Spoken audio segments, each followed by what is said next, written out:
And a very good evening, everybody. Welcome, welcome, welcome. And welcome to our very special guest tonight, the lovely Marion Dampier-Jeans, who is speaking to us from London, but originally from Denmark. So, Marion, a very good evening to you. Thank you very much indeed. I have to correct you. I'm both Danish and Norwegian. Please do.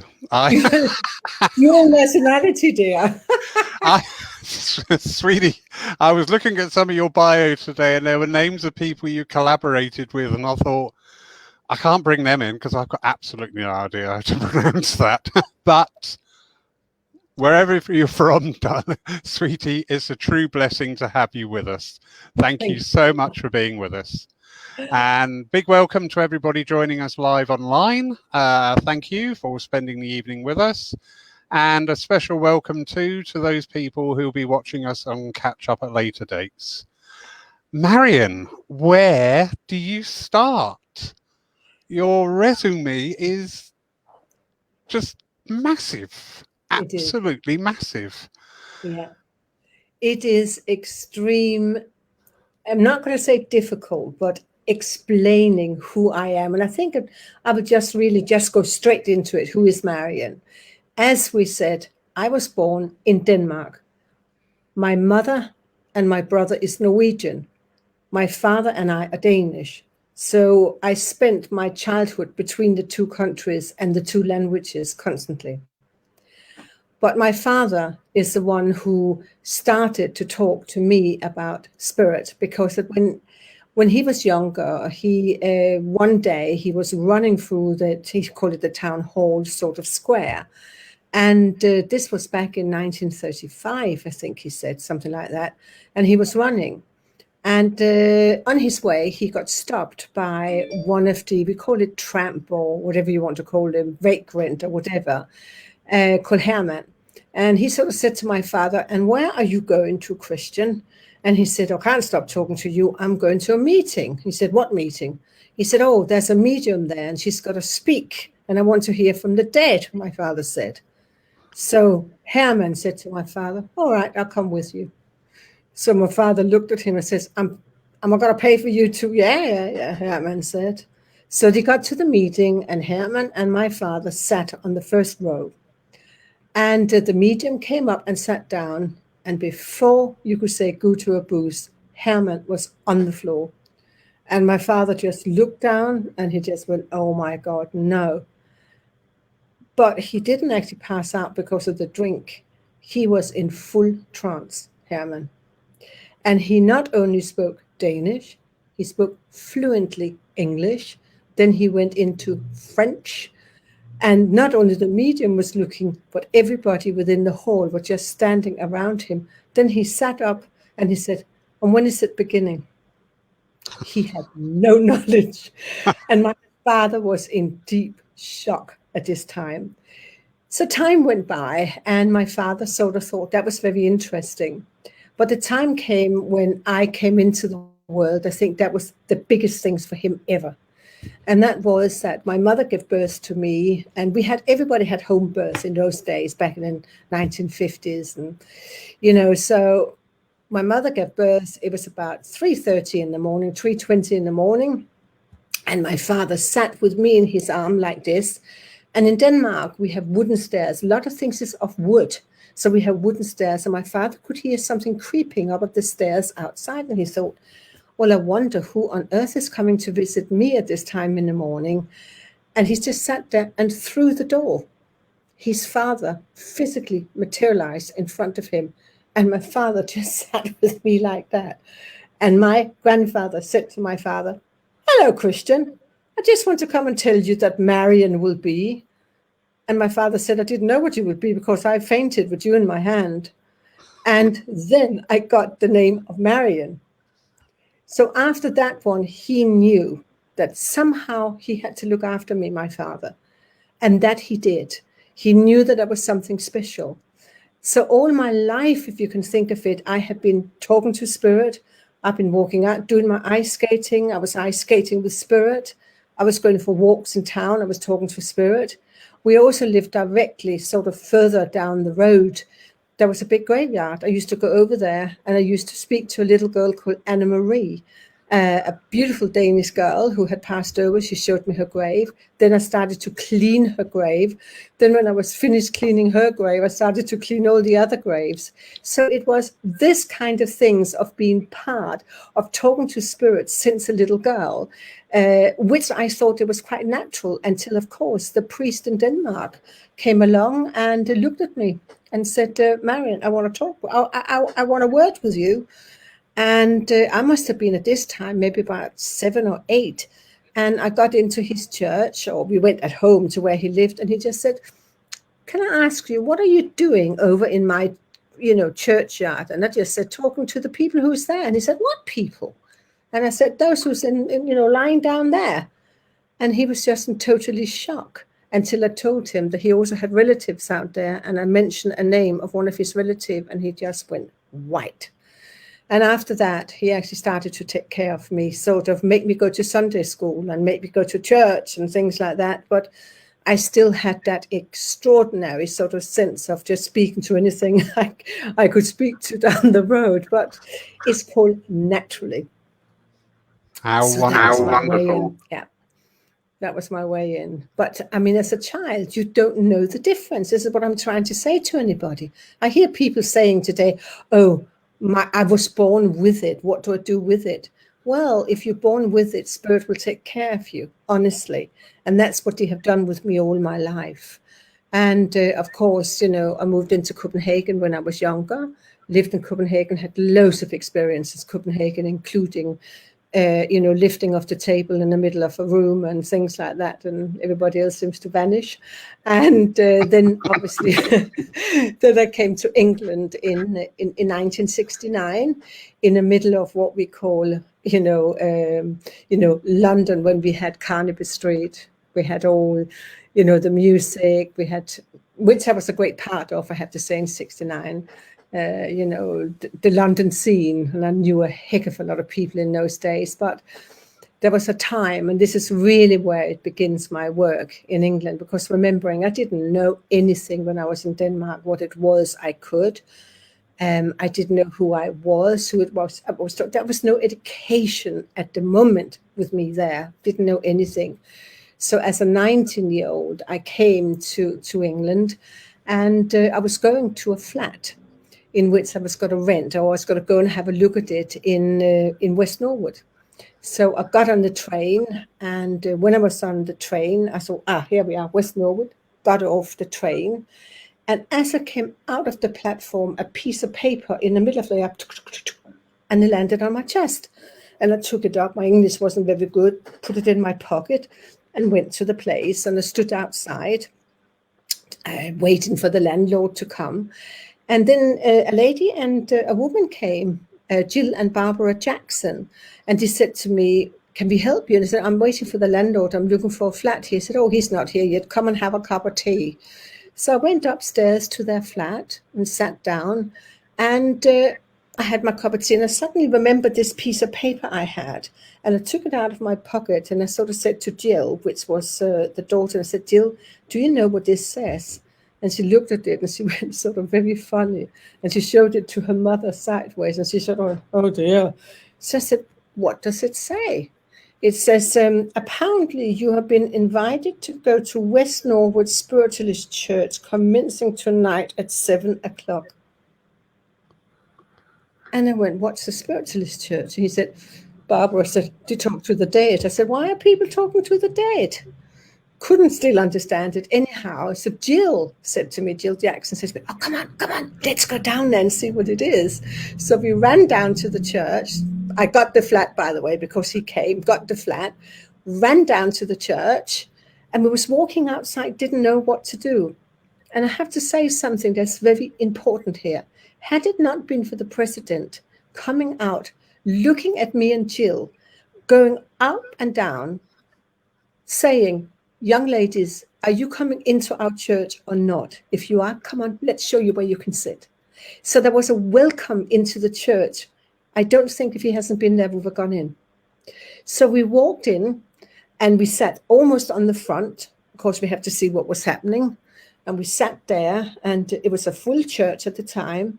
And this little old lady with a bun in her hair, a long grey cardigan, and a very long skirt, rather big, came up, and she sat down, and then she started to sing, and I was going to Jill and going, oh my God. And then suddenly she sat there and she went, and then it was it. And I said to her, she's falling asleep, you know. And Barbara said, yeah, she's going to be snoring in a minute. We had no idea. She suddenly stood up. This lady, she was in deep trance, totally deep trance. And she just looked around, and then she pointed the finger at me. And then she said in Norwegian, Marion. And I went, yes. Jeg din bestemor, Josefina. That means, I am your grandmother, Josephine. And I just sat like this, because not only was she in trance, speaking as my Norwegian grandmother, Josephine, she knew my name. I have never met that woman before. And her first word to me were, we have finally got you. And I went, got what? I couldn't understand. What do they mean you have got me? And I just think I got so shocked by the whole lot that then she started to talk to somebody else, and I sneaked out of the church together with Jill, and I stood outside. What does it mean she's got me? What's the matter with me? I was all like this. Oh my God. You know, and I got frightened, I have to say. I have never seen anything like it, despite that I have worked with this all my life and not realized this was it. So I think about a month later, I sort of went to another spiritualist church. Oh, there was Stockville Spiritualist Church, and got down there and sort of got into the circle. And they couldn't teach me anything, because I knew more, really, than what you knew. And my English started to improve. So I started to then work on the platform straight after that, and has been going ever since. So that was really my start into Great Britain and my work. That is just amazing. And that's just the starting point, isn't it? That's just the starting. That's the starting point. So, you know, when you think about being a medium, and you're thinking about you don't know, there's one thing I've got to explain here, and that is I am very dyslexic. Really dyslexic. People always laugh at when I write to them. Oh, she's great. Look at what she's writing. But I'm really dyslexic. And the first thing the Spirit said to me, because I actually, when I started communicating, why me? Why me? And they said, because we like you. You're born with this, but because of your dyslexia, you cannot, on no circumstances, read any books. We like to teach you ourselves. We like to model you. We like to take care of you. We like to work with you. And that's what Spirit has done all my life. They have literally taken care of me. They have put me into a situation where I can go. And that is, I would say, I'm so thankful for Spirit. So thankful that that's what they have done, because I can't read. I just can't read. And that's all there's to it. I would read one page and I forgot what it said. When I went over to the next one, I wondered, what do I just read in the first page? So that's another way that I have been with Spirit and how they have taught me. That's amazing. You know, what people would classify as a disability actually is an ability. So you're not going into anything cluttered up with other people's thoughts. You have got it in one. And I was just very amazed that is what Spirit did, honestly. And then little by little, I started to meet people. And of course, I ended up sitting in a physical circle as a medium in the cabinet for many years in London. And that was the first time ever that we had a Spirit through that suddenly came out in Danish, and everybody was saying, what did he just say? And we had a lady who had lived in Sweden for many years. She said, I think that he said his name was Einen Nielsen, or something like that, Einen Nielsen. And he said, of course I'm Einen Nielsen, he said. And this is all now becoming independently voicing.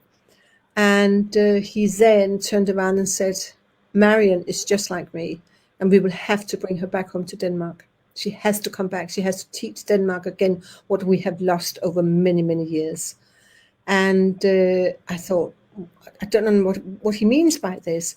And we go back in 1988 or something like that when this happened.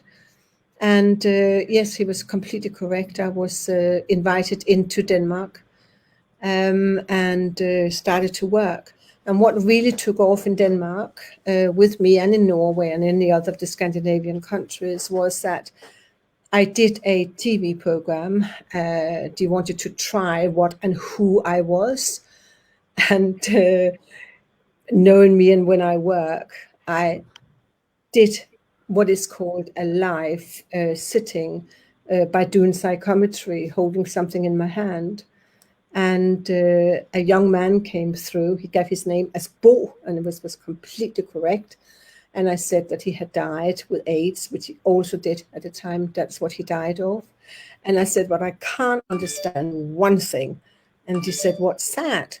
And I said, well, this is all on television. And I said, well, is he a transvestite? She said, what makes you say that? The woman Rikke said to me. I said, because he stands in this beautiful, beautiful dress with a huge big hat on. And he stands there and he suddenly thinks, the minute he walks through the joint, vroom, vroom. And I was sitting singing on television. And then she nearly fainted because her brother was in a show called The Kitty Cat. The last everything that he ever saw by him was him doing a show called Kitty Cat, where he sang the minute he walks through the joint. And they actually had a film with him singing it. And he put us into like what we are today, two things, as you could see, and both our hand movements were totally the same. Wow. That killed Denmark. I couldn't walk in the street in Denmark without people going, the minute he walks through the joint. It didn't matter where I was going. So I ended up doing a lot of television in Denmark, newspapers, radios, but you mustn't forget I did that in England too, with Terry Wogan and everything else I have been on over here too. Many programs. So I was just sitting like this. But that was really how I came into Denmark. Started to work and started to bring spiritualism back as what Einen Nielsen told me to do. I had to bring it back. And that I certainly have in big ways. Because when I look at spiritualism in Denmark, I have to be very proud of it. I have to be extremely proud of it because we had spirit communication since 1889. We had almost 30 spiritualist churches and halls and circles in Denmark.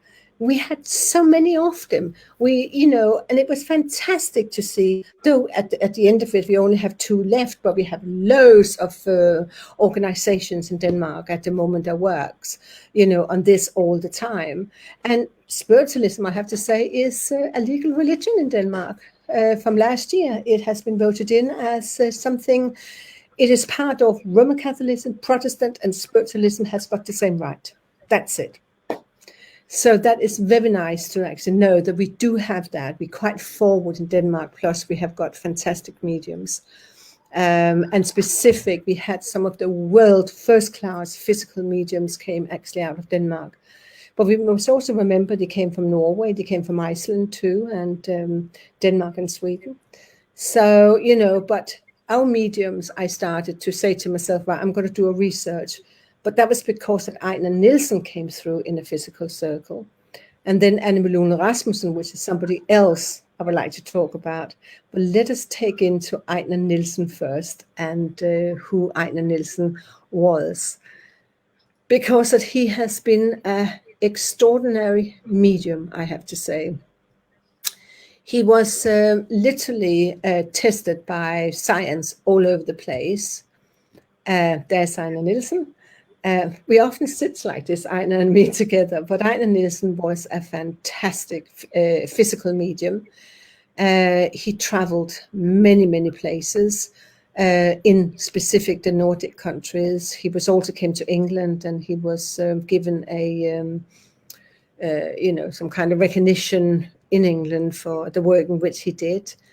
So Einen Nielsen is one of those kind of mediums who came through to me, first of all, the one who got me into Denmark, the one who has set all my physical circles up in Denmark, the one who works a lot with me and given me extremely informations. There's one little story I think that's very nice about Einen Nielsen, and that was he lived in a place called Nørrebro in Copenhagen. And in one of his sittings, I mean, if you can imagine that Einer, he could actually stand with spirit outside the cabinet. So he could actually, spirit stand on one side and Einer stood on the other side. I mean, that is absolutely incredible. Now, these stories I'm given here is actually coming from works that's handwritten by him and his secretary. He had Rimor Leppe. So I'm taking it from there. But that was one story, and that was that he had a seance because he had that. I think it was on a Monday night. And he used to go up and sit and have the seance. That's it. That's where he is in the cabinet with ectoplasm. And on the sort of lower ground, another gentleman was living. And he got rather fed up by seeing these people every Monday nipping up to Einen Nielsen's sort of place. And he stopped Rimor Leppe at a time going up. And he said to Rimor Leppe, he said, why are you always going up there? I can hear you singing. Are you having some kind of religious thingy-bobby upstairs? And she said, no. He said, well, I demand to come up. He said, because I want to know what's going on. So Rimor Leppe said, oh, how do we do this without getting, in trouble with the neighbors? So anyhow, he came up and he went over to Einen and said, before we start, your neighbors is here. He wants to know what's going on. And I go, well, let him sit down and see. So he sat down and the circle started and the voices came in and suddenly he heard boom, bang, boom, boom, boom, boom, boom, boom, boom, boom. And you all thought, what was that? What on earth was that? And they were all sitting, oh my God, they were all sitting.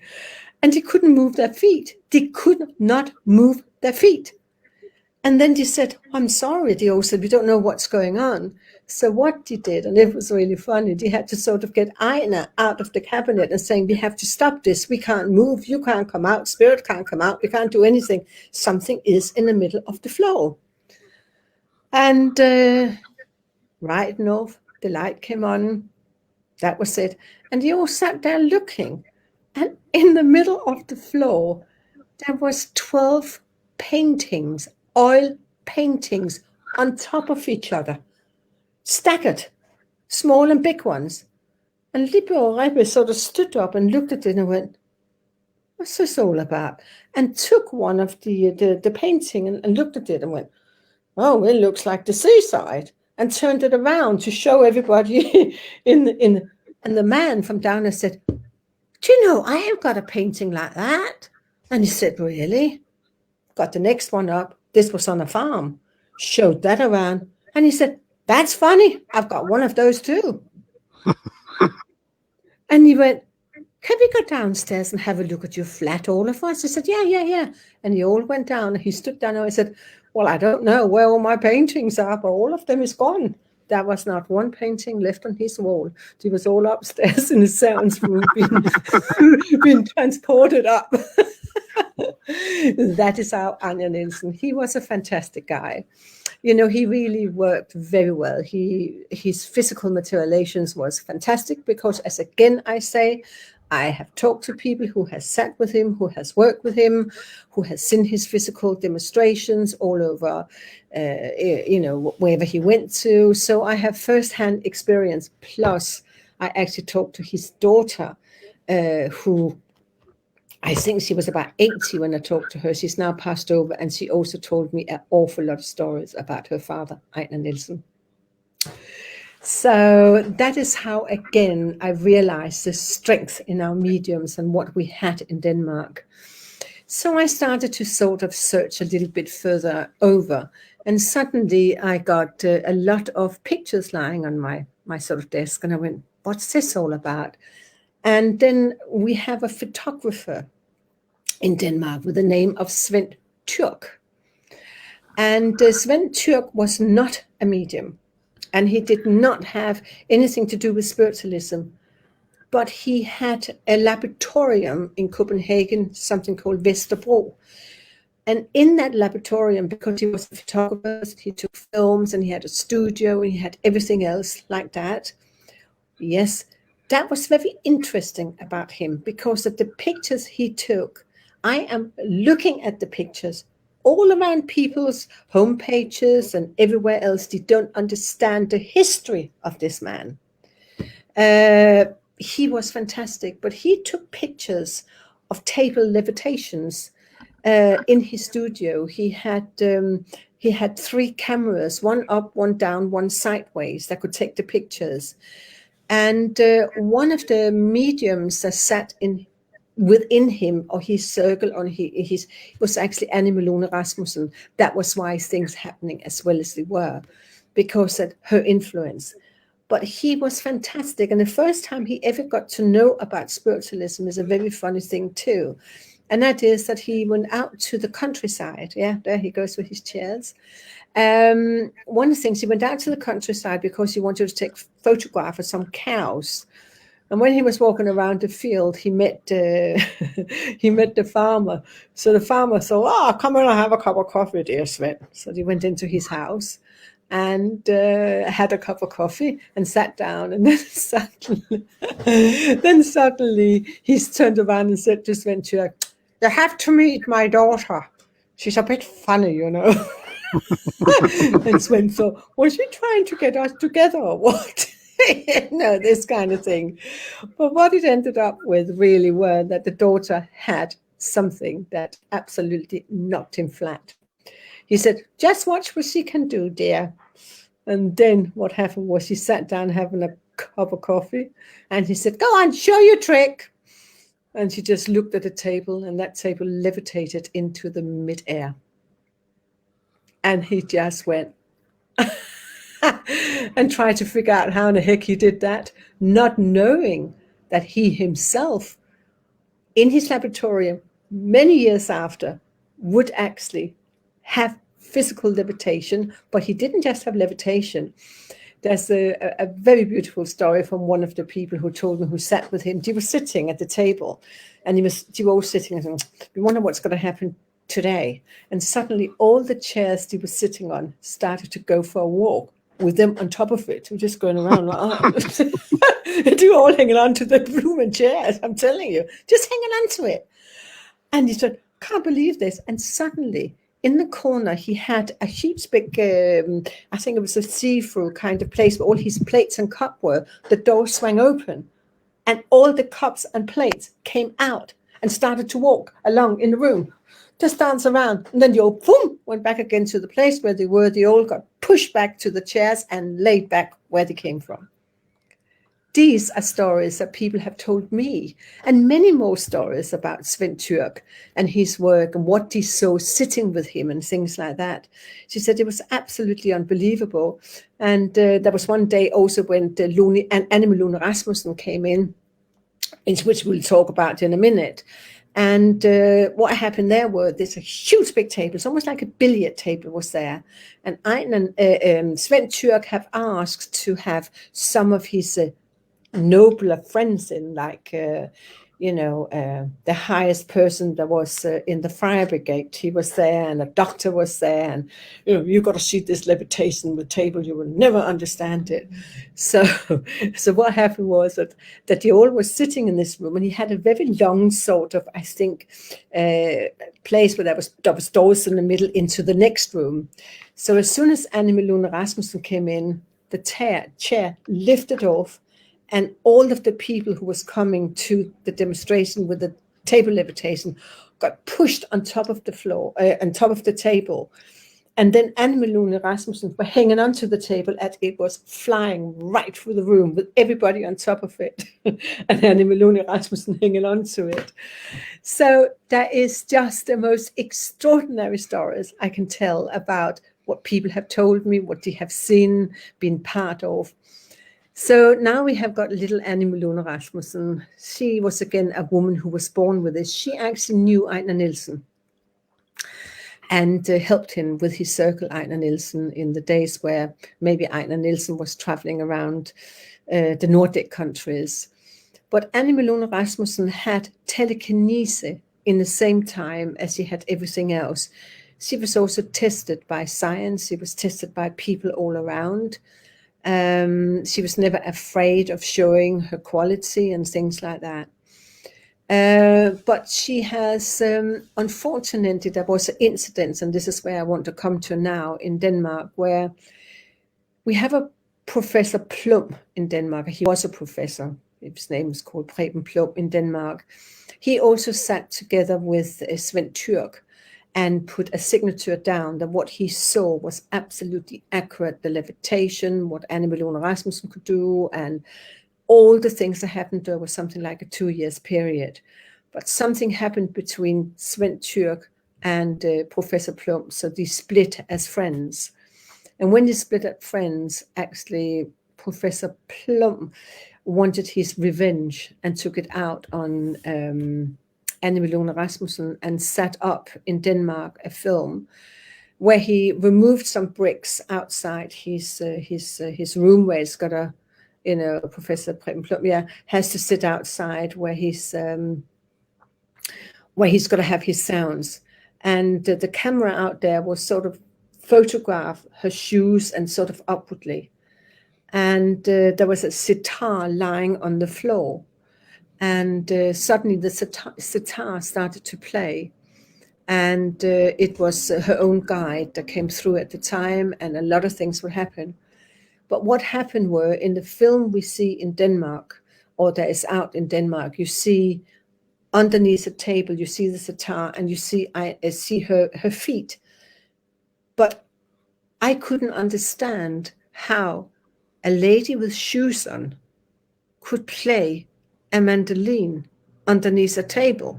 I mean, that was the first things that came to me.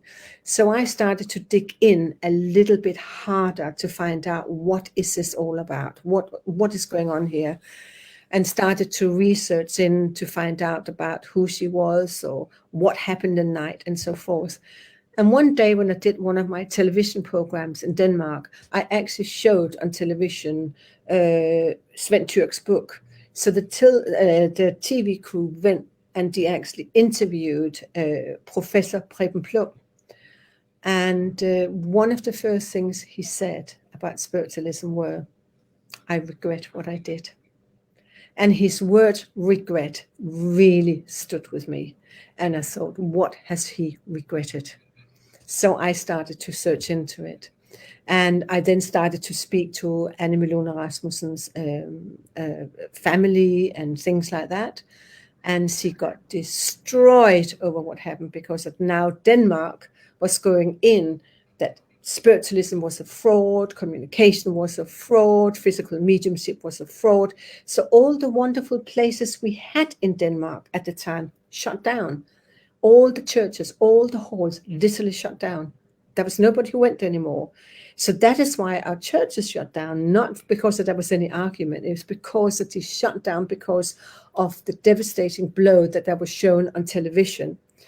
And it was really hard, because I later found out it could not have been her feet under the table, because she had a disability, a deformity in her feet, and you don't see that under the table. So there was literally a setup. Very, very sad to hear that, but I'm glad that Professor Plum tried to explain, but of course didn't go in the depth of it. But with Anne Malone Rasmussen, after this, there's another beautiful story. I have got her handwritten book too. And it shows her strength. I have to tell you, her strength is beyond strength. She was in her kitchen in Copenhagen, and she was making coffee. And she realized that her window person was doing the windows outside. So she went out and she said to Ola, she said, "Would you like to have a cup of coffee?" And Ola said, "Oh, I would love that." So he said, "Oh, you keep doing the window and I will go and do the coffee finished." And suddenly she heard the biggest scream ever from her living room, and she rushed in to see what was happening.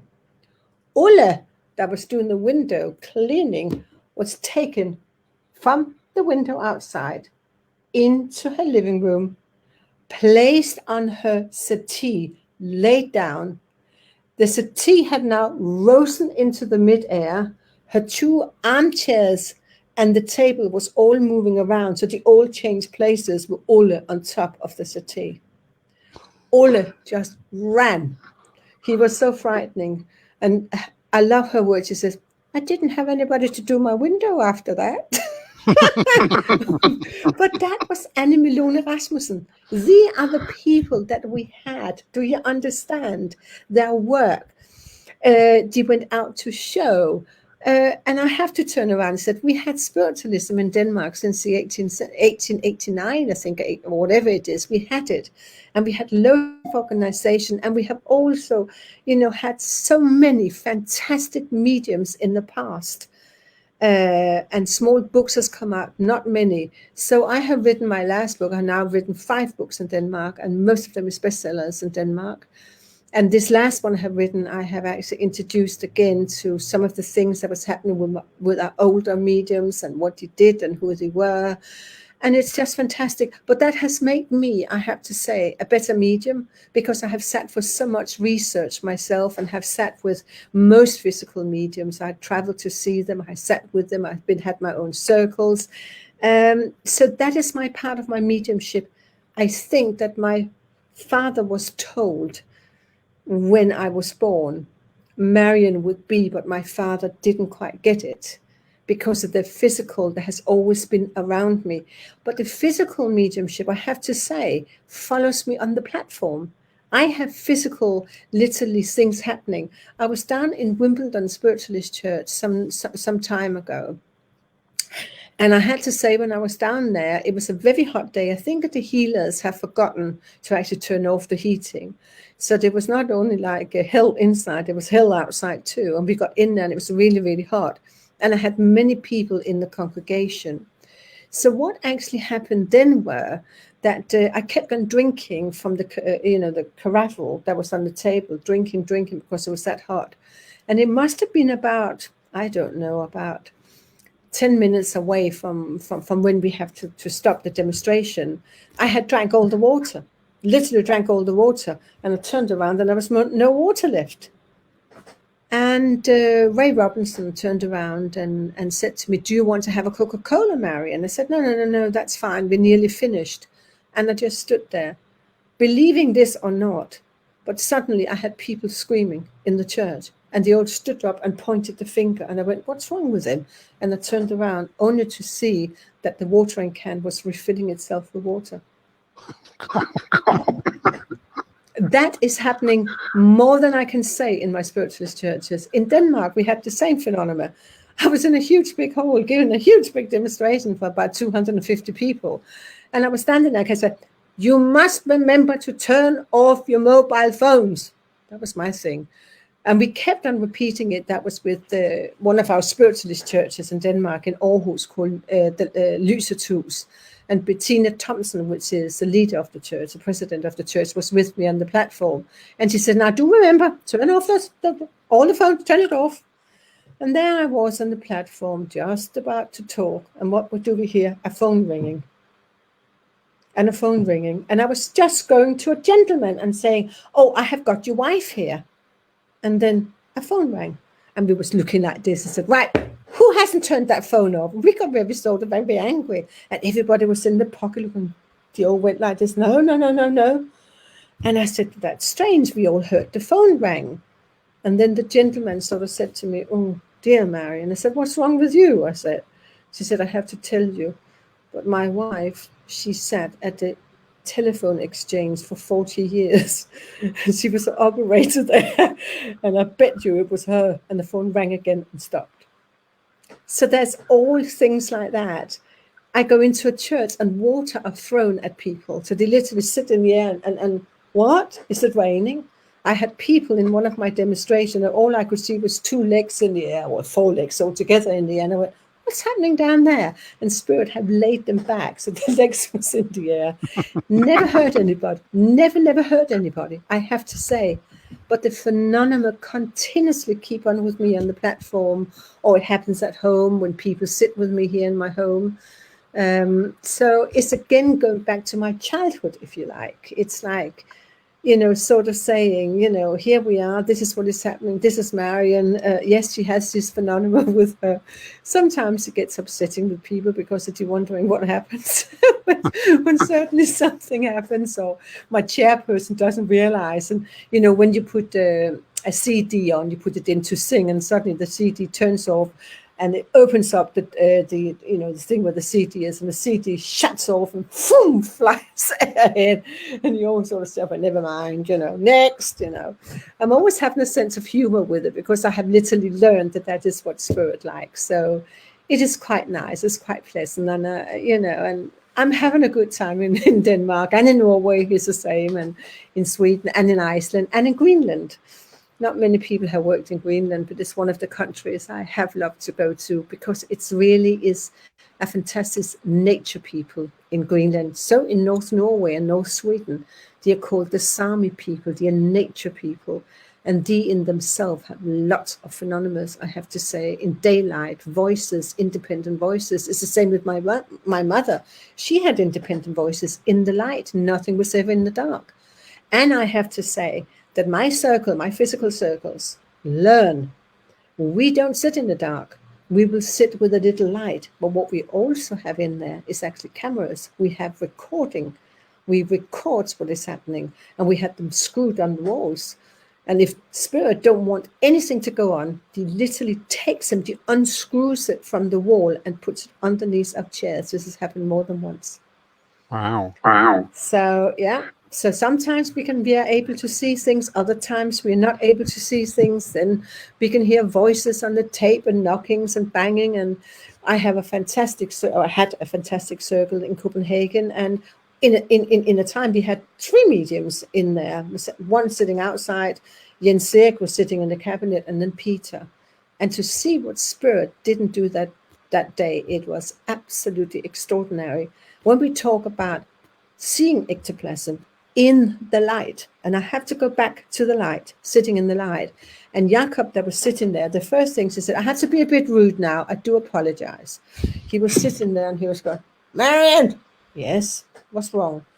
I said, my stomach is going big. And I said, never mind, I think I had to fart, he says. And I just said, well, all right, let the wind out if that's what's going to happen. Well, I don't know what's happening, but there's something happened. And what we actually saw was actually his stomach going bigger, but through his nose came ectoplasm out and split into 2, and also through the mouth, it split into 2. And suddenly that ectoplasm went into the cabinet and flew out to the other medium and around the room. And suddenly the voice of Thorvald Thorsen, which was Einen Nielsen's investigator into the paranormal, came through. And there he was in his very old-fashioned Danish, independent voice, came straight across to me. The table was levitating in the same time, placed upon my chest, and there he was sitting, talking. In the same time, Einen Nielsen came through. So not only did Thorvald Thorsen talk, but Einen Nielsen talked too. And then those 2 started to talk together. This phenomena I have only seen in another place, and that is when I used to sit with Leslie Flint. In London, I was invited to see Leslie Flint, to see some of his demonstration in Paddington in London. My husband came there too. And that was very interesting, because when we got there and sat with Leslie, it was a wonderful room. It was like a little cinema, I can sort of say. He used to show films down there. It was a cinema. And on his wall was all characters that he has been talking to, plus his guide, Mickey. And when we sat there, you always heard Mickey coming through as a laughter, this little boy. And of course, those who know physical phenomena do know that he was never in trance, ever in trance. He just sat there. Leslie, this big man just sat there. And then he will talk, and then, you will have his guide talk, Mickey talk, and then he will talk. And then sometimes you will hear Leslie go, and you will hear Mickey turn around, stop snorting for God's sake. And you will hear Leslie say, I'm not snorting. Yes, you are. No, I'm not. Yes, I am. No, I'm not. They had a huge big argument about snorting. And then you started to laugh. And then suddenly, what did you hear? One one voice, then another voice, and there was two more voices going to that was. There was Leslie, who was talking as a medium, then you had Mickey talking, then you had another person talking, another spirit talking, and another spirit, and he was all speaking to each other, and you were sitting, are they ever going to talk to us? And you were just having conversations. It was fantastic, but of course there was extremely evidence in this. Until one day I also sat with Leslie, and he said to me, Marion, do you know anything about languages? And I said, well, yeah. He said, because you're not English. And I said, no, I'm not. He said, could you listen to these tapes? So he gave me these tapes. And I got back home again, and I didn't understand what he was saying. So I had to get hold of my girlfriend, Ruth Mumchek is her name. And I gave it to her and says, do you know what you're saying? She said, yeah, it's Polish. I said, is it? She said, yeah, what is he saying? She said, hang on, let me just, and she came back and says, where you got this tape from? I said, from a physical medium called Leslie Flint. I went, why? Like this, why is that? She said, because, Marion, I have to tell you that the voices was talking in Polish on some people that was going to a concentration camp, Auschwitz, and he was on the way into the chamber of gas. And you hear the last conversation. I went, oh my God.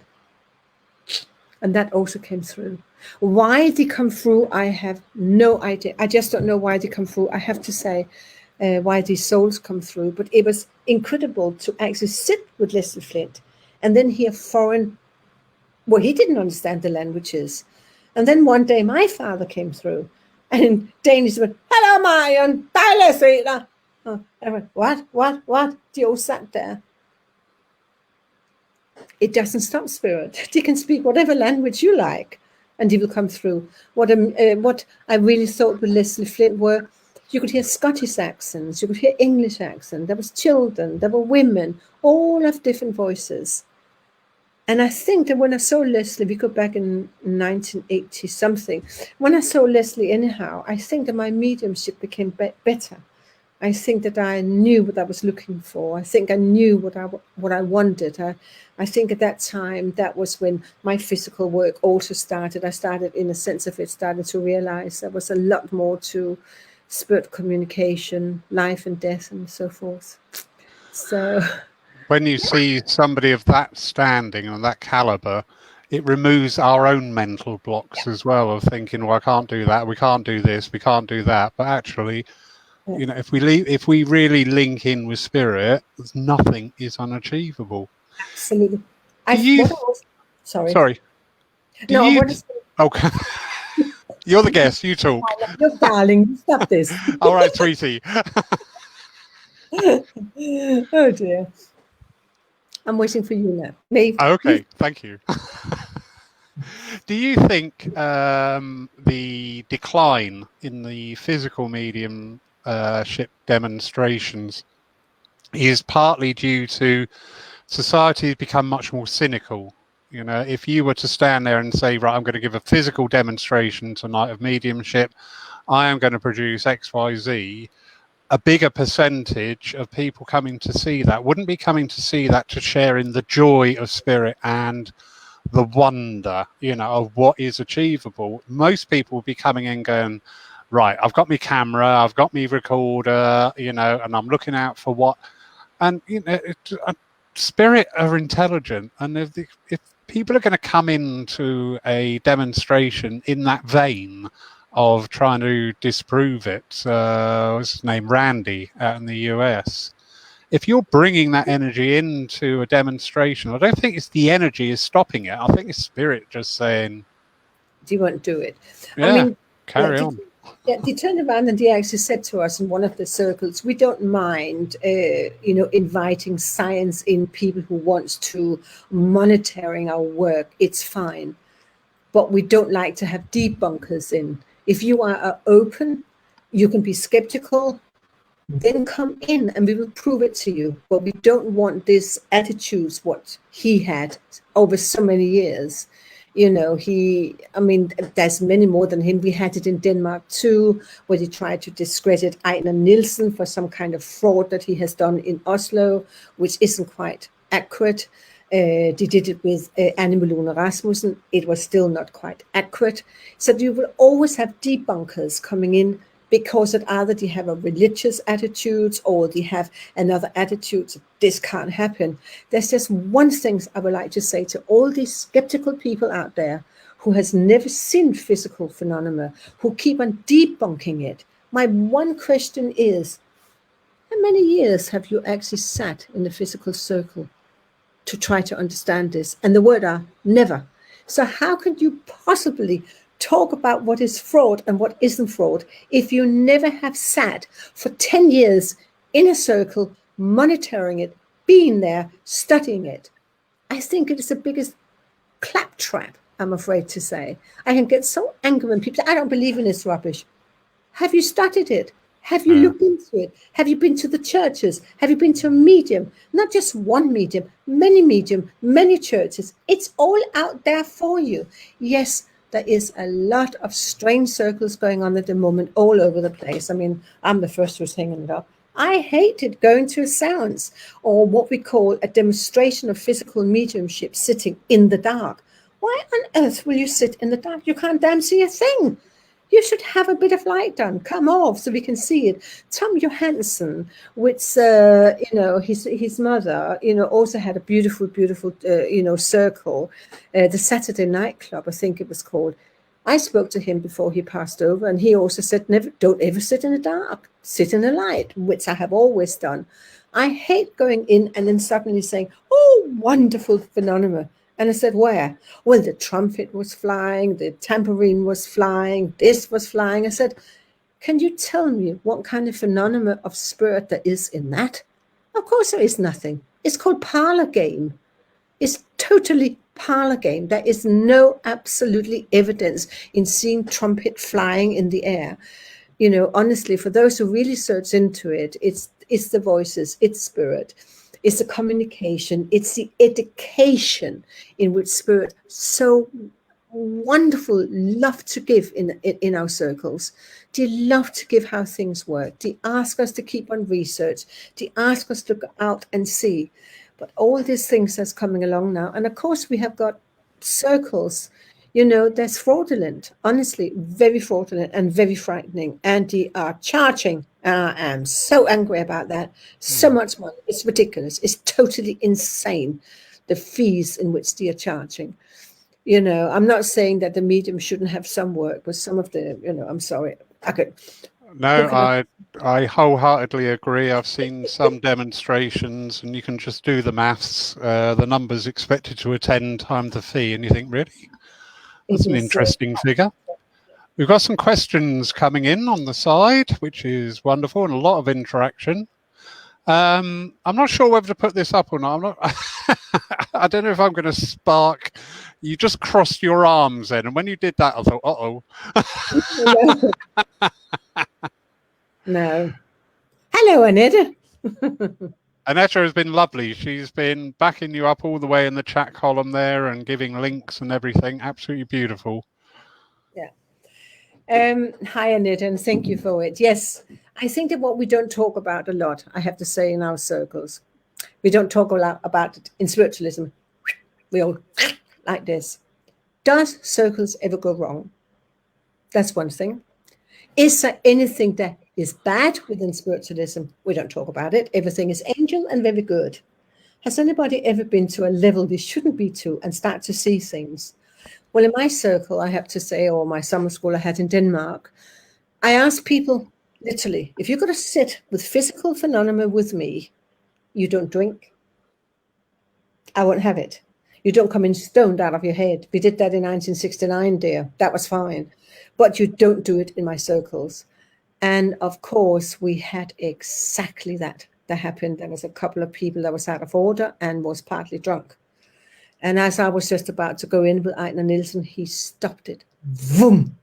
Right out. He stopped it and he turned on the light and everything else. And he said, that's it. And it was very dangerous what's happened there. And there was somebody there that has to be carried out because there was a sidetrack here of something else that's coming into the circle that shouldn't have been there, brought in because of alcoholism and things like that. So that's what I need to talk about. So I have always said, You know, we can go out and we can talk about all the good things, but there also lies a danger beneath everything else. And I have actually seen quite a lot of that. People talk a lot in Denmark, I have to say, of going out cleansing houses. That means you do an exorcism, if you like. There's big business in Denmark, lots of money for that. But I'm afraid to say that you don't really know what you're dealing with half of the time. And again, I was on the training list, I have to say, in London by Rose Gladden, which was a very old medium in England. And she had studied exorcism for many, many years. And I learned a lot from her and a man called Bob Course, and Steve Welch has now passed over. And we were put into a situation I will never like to go back into again. When you see another level of spirit, the darker side of it. Why isn't we never talk about that and warn people? Yeah, very true. I had one brief touch of a spirit communication that should never have happened, but it should have, because it taught me a lesson. My teacher at the time, when I described what had happened and how I dealt with it, she said, "You were being tested and you've done well." Because, yeah, you know, if people die tomorrow, they're not suddenly going to grow wings and be a light, fluffy, ethereal being. They're going to be exactly the same as they were today. Yeah. Interesting. Thank you, Annette, for that. Yeah, thank you very much, Annette. I'll speak to you later. But what was very interesting, that is that I have always been taught by spirit there's good and bad. And he always said to me, Marion, good and bad walks hand in hand. You have to learn to separate it. And you've got to find out that sometimes the good people can walk into the darkness, and it's very hard to get back again. You know, so I learned a lot of things by Rose Gladden, I have to say, with the things that she did, and what she taught me was extraordinary. You know, it's another session you should really listen to. Some of the things that can go very, very wrong, we just don't talk about it. We talk about all the good things, everything that's light and bright. We talk about angels, we talk about all that, and that's fine. But there is a very dark side to it too. I've often said to people, you know, progression is not always uphill. Sometimes we can progress downhill, and we have to be mindful of that. And I think that it is very good for people who are studying spiritualism, its philosophy and everything else, to actually learn the two sides of it. Not go to it, but actually learn it, to see what is happening in all this. It really has been, for me, I have to say, a learning point where my hair have stood up, you know. But you have to, I think with the teaching, you go forward, with the help from spirit, you go forward. But there has been time, you know, where spirit has to show me the lower level. You can't take me there, but you have certainly showed it to me, and things like that. So, yeah, no, I agree wholly. So there's a question here from Phil Maltby. Hello, Phil.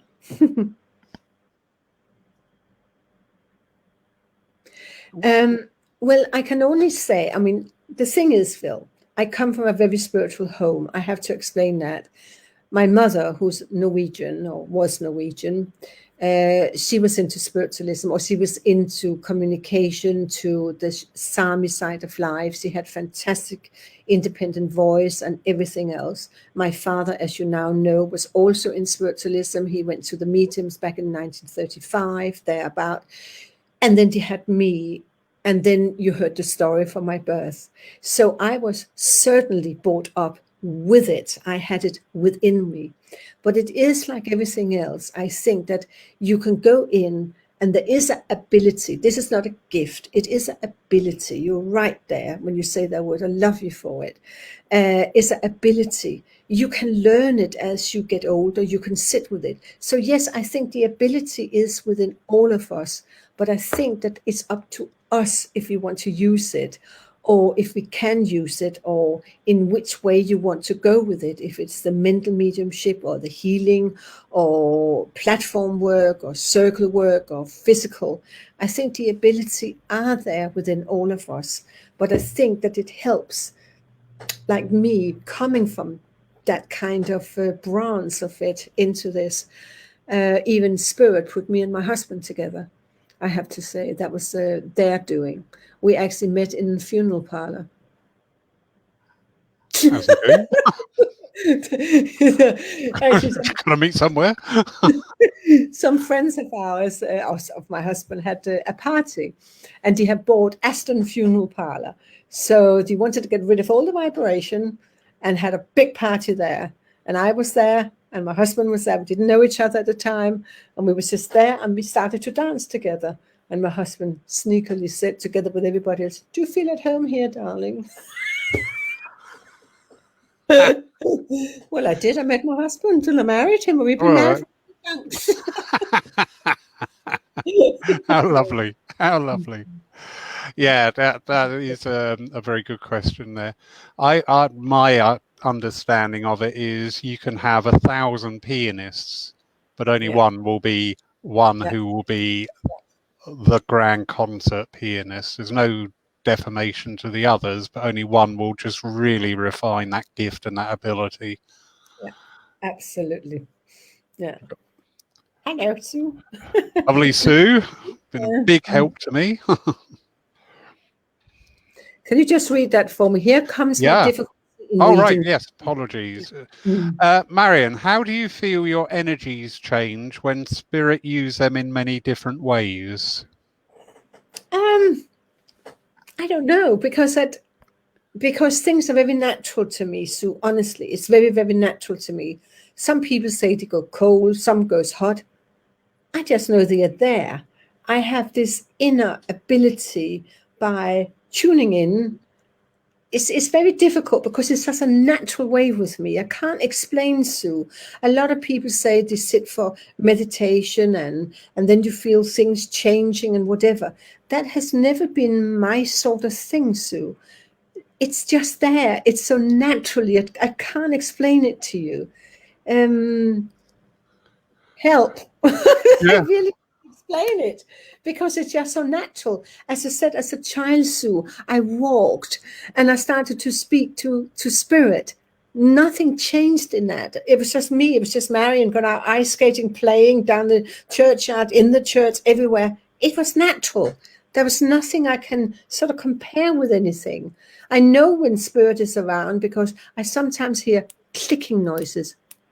Like click, click, click, click, click, click, click. They're trying to get into my sort of hearing. I sometimes am in smells. I mean, I think many people who's into this understand we have 6 senses and we can use the 6 senses at any time we like. Part of that is smelling and tasting. So I can sit and I can smell spirit. I can taste spirit, what you like to eat and all sort of things like that. So I'm not really quite sure how I feel when the energies are changing. When I sit in my physical circles, I just feel so relaxed and so in love. I feel so great and I feel, yes, come on, let us see what we can do. And I'm always a very happy medium. I'm always smiling and laughing and joking. And I think that has also brought me forth to my work. Yeah, it's a good question because it just made me just examine when I'm working on the philosophical side or the mediumistic side. And actually, no, I don't feel any different. It's just there. Yeah. Good question, Sue. Thank you, Sue. That was lovely. So, does independent voice phenomena necessarily require ectoplasm or can it work in other means? Well, I'm sure that it... Oliver Norman, hello. I am sure that... I wonder if he's a Dane too, and I know him. Independent voice can work in many. You can use ectoplasm, which if you sit in a physical circle, we often have the ectoplasm in which we use, like what Leslie Flint did, also used ectoplasm to be able to produce a voice box. So spirit can, do the lyrics. But because of my mother had independent voices in the middle of nowhere, and I have it too, I have not actually felt the voice box being built. So they obviously got to use a different kind of energy to be able to master the voices in which is coming. So I think that we are probably moving away, I have to say, from a lot. Hello, dear. Yeah, I knew it was you. And I know that they have obviously moved away somehow, I think, from that ectoplasm, independent voice, building it up into something else. I think that that's what they are doing. honestly. I mean, Oliver Norman there, we know because we had the physical circle within his home and my home. So he can talk about independent voices and what went on there. So there. But I think that's this because it's like everything else in spiritualism. We've got to remember that it's modernizing. It's becoming newer. New things are happening. Do you know what I mean? So why shouldn't we start to look into the physical aspect of we can use a different kind of energy to be able to produce the phenomena? I mean, Robin Foy did that, and I know Robin Foy did that, sitting in his circles, and he didn't actually use the cabinet. He didn't use anything. He just had plenty of mediums that was there to be able to produce things, and which, we had in my circle too in Copenhagen, we had 3 mediums in one stage that all could produce both ectoplasm and independent voices and other things too. So we are modernizing, and I'm very happy for that. Really happy. This is part and parcel of what I love about spiritualism is it's continually evolving. Spirit continually evolve, as we're seeing now. Nights like this being online, we would. I said last night, a year ago, we would never have entertained this thought or this idea, but now it's sort of like second nature, and through demonstrations of mediumship of mediums with good standing, we've seen some fantastic evidence coming across where we've not got any of that personal link. We're not sat in a room with a load of people and saying, come on, give me your energy, because you just sat here alone and it's still working. So I wonder with physical, if there's going to be something. It's also happened there because many things have happened outside the cabinet. Things are happening without ectoplasm and things like that. So it is really taking shape, I have to say, which is very, very good. I really do like that. But in a sense of it also, I think by doing these things that you're doing here, a lot of the philosophies this time comes through, because a lot of people, and I have to say that goes to spiritualist churches, they're only in there for one reason, and that's actually have the future told.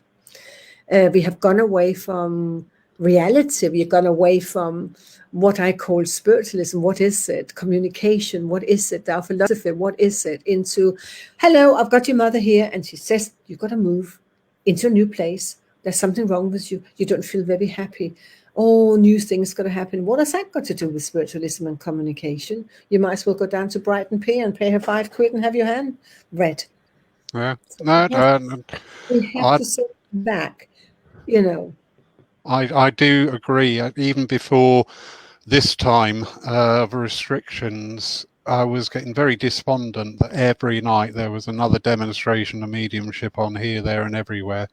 And you put a night of philosophy on, and you were lucky if you got half a dozen people come in to listen to it. And it was sad. It was sad, but I'm pleased that through this new medium that we are reaching out there, and people are really engaging in it and asking sensible questions, asking questions, which is paramount. I always say no question is daft if you don't know the answer. And that is why I think I like to sit within my physical circles, do this, because we can actually ask direct questions to the world of spirit. And I remember also that had happened within Leslie Flint when we was, I remember sitting in Leslie's place, and a gentleman had come in, his name was Peter. And I think that he has probably been with Leslie and seen him maybe 3 and 4 times. And his wife, Sue, had passed.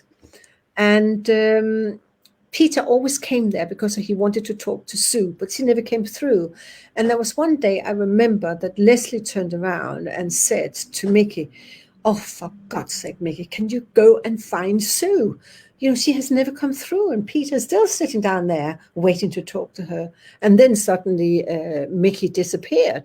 And then he came back again and he said, no, can't find her at all. And then, he actually explained, all spirit don't want to come and speak to us. It is their free will. We can look for them. We can't find them. And that is something I think people must try to understand when they go into a spiritualist church. It is not always their mother, their father, their aunt. It could be some neighbor down the road around the corner that comes through. At that time, there is many spirit who doesn't want to come through. Get it into your head. They don't want to get through.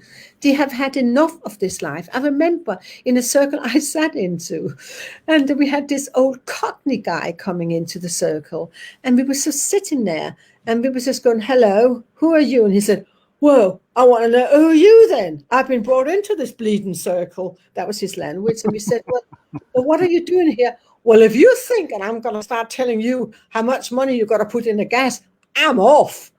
And he was very much like that. And we sat and laughed. But it was teaching us a lesson that even spirit can get fed up with some of the things that we ask for.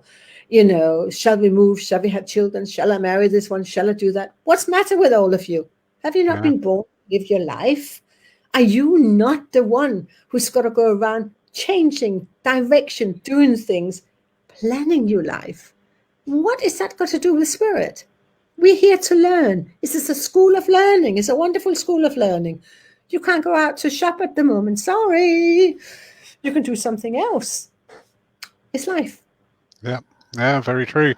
I had a thought actually on that very subject yesterday about why do spirits sometimes, the ones that desperately wanted, not come back. And I thought, well, actually, spirit will go through their own grieving process exactly the same way as we can. And I believe very much that to hear from somebody that you've lost when the grieving process hasn't quite gone through its whole routine could with some people be quite damaging, but also vice versa with spirit side. Absolutely. You know, spirit is grieving for us left behind. But I do know that there is some spirit who just doesn't want to come through. I'm going to be one of them. I can't imagine that. I can't imagine that, darling. I've got far too much to do. I can't imagine that at all. Oh dear. Another question here from Bo Apollon. Would you say, interesting. Would you say anyone could start up a physical circle, or do you need some kind of training, thinking about the dangers? I think, Bo, that we have to know a little bit about physical mediumship as you set up a circle. I think your interest has to be there, really, because it is so different from a mental circle to a physical circle to a healing circle to an open circle to a closed circle to whatever circle you have got. The physical circle are the most difficult because it is a harmony you have to have. You have to know what is happening. You have to find, you have to find a medium who can sit in a cabinet. You have to find the right sitters. That I think that's also why so many physical circles don't actually work.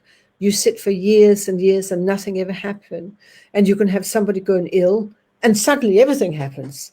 So there has been one in the circle that was not actually in that spirit, in that sort of hub, is what we call it. So I think that people can set up a physical circle, but you have to know a little bit about it. Now, I actually have 3 circles in Denmark I have set up. I still are the mentor for that one. I've got 2 circles in Norway. I'm also a mentor for that one.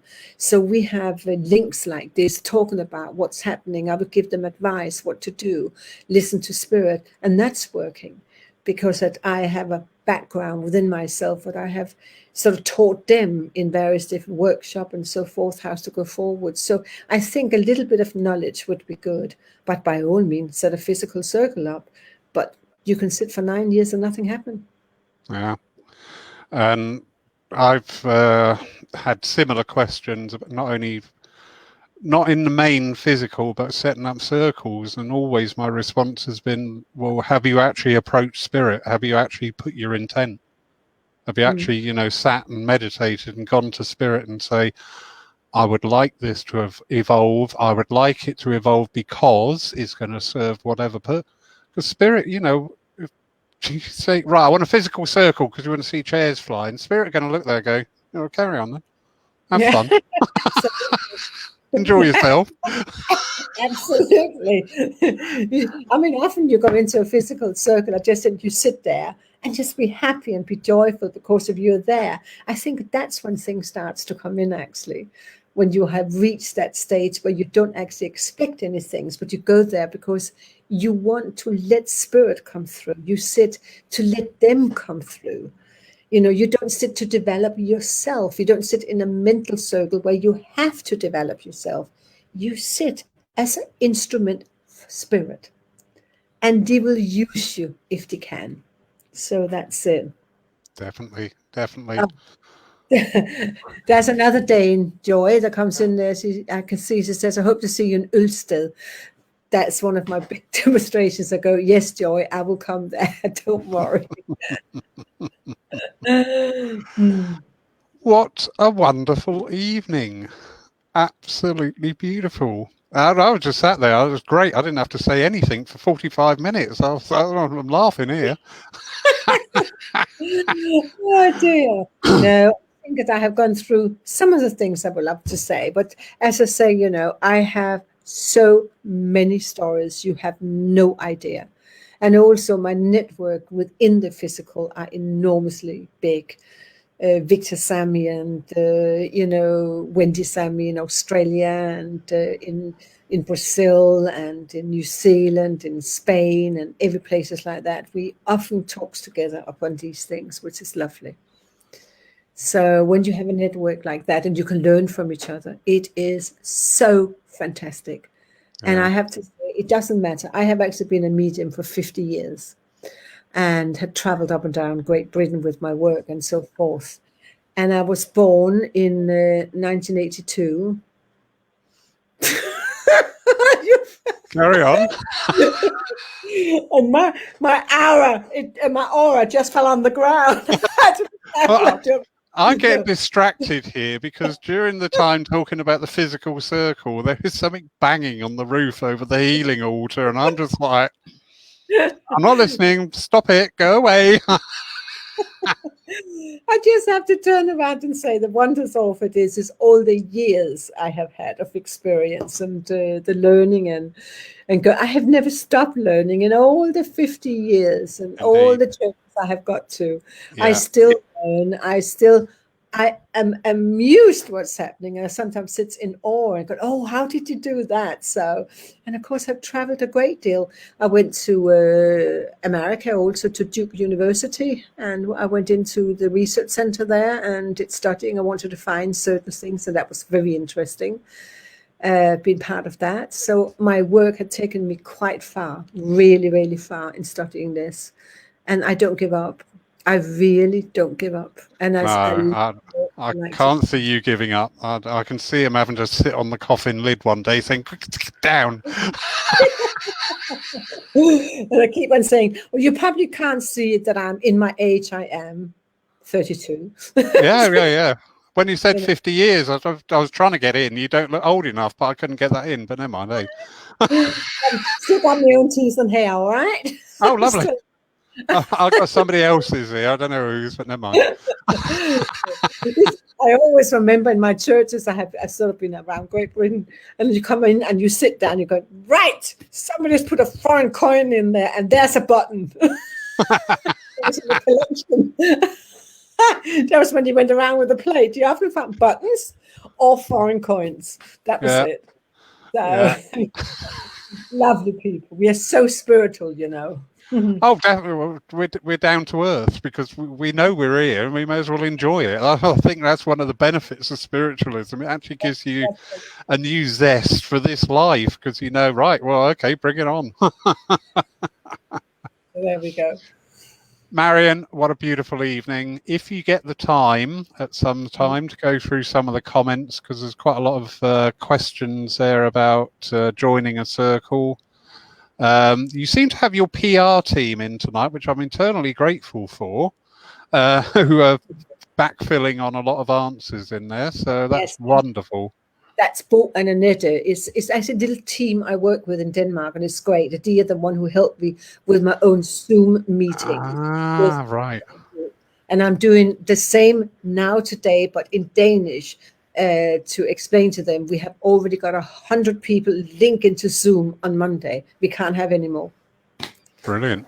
So the Absolutely doors brilliant. again opening, so it's great, you know. Yeah, and I'm forever thankful to Annette Juhl or to Bo Appleton. So thankful, because I couldn't work because of my dyslexia. You know, I couldn't do it all myself. Do you see? And because they follow me, they have been with me. We know each other. It's so nice to have people like that around you. I wasn't aware of that, and I could just see them answering all these things in the side, and I'm like, I don't know who you people are, but I really love you. Thank you so much for being there. Yeah, I probably owe them a drink when I get to Denmark. Yeah, I think yeah. You're not going to get away with that one. Anyway, just very briefly, everybody, tomorrow at 3:00 we have a live divine service, and that will be hosted on Zoom. The joining details are on the church Facebook page under the events.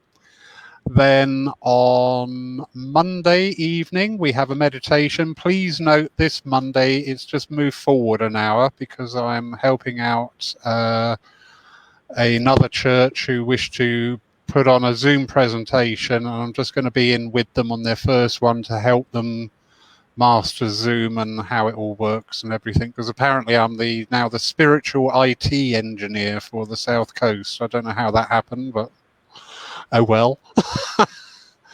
Then Thursday next week we have another of our Aspects of Spiritualism evenings, and we have Brian Robertson with us from the Inner Quest Foundation in Canada speaking. Tonight we have had the wonderful Marion.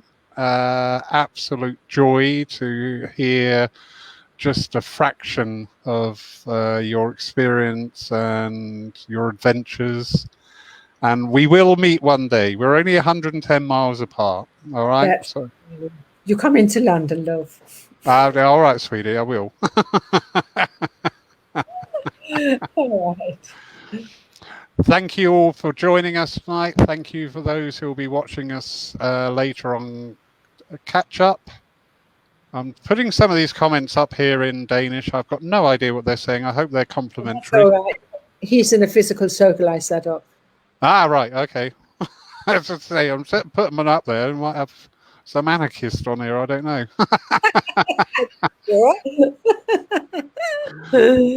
Fantastic, Brian. Thank you, everybody. Take care. Good night. Good night.